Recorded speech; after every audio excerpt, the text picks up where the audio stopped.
What do I absolutely need to know or avoid as a landlord? We also have a property management division, given the fact that so many of our clients are military.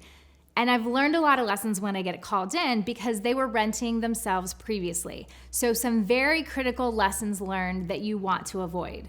Number one is quite possibly choosing the lease that you've used. Don't just randomly use one on Google. It may have very few protections that will come back and bite you.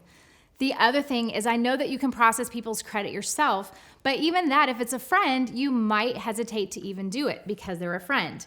But here's what I'll point out. Your friend is the last person that's gonna tell you that they have credit issues. And speaking of friends, I can also tell you that you wanna be careful, even if you have a property manager.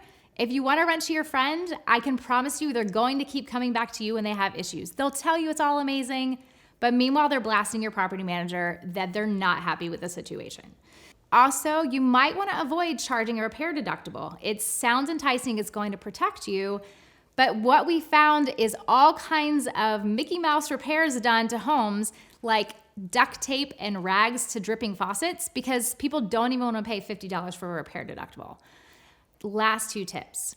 One, you absolutely want to charge a security deposit and make sure you're holding that properly because there are laws associated with it.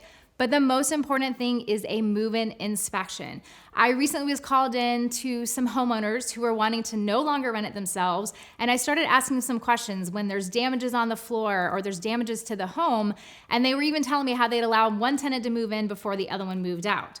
They were left holding a very expensive bill on repairs because they had no way to document who was responsible for these expenses.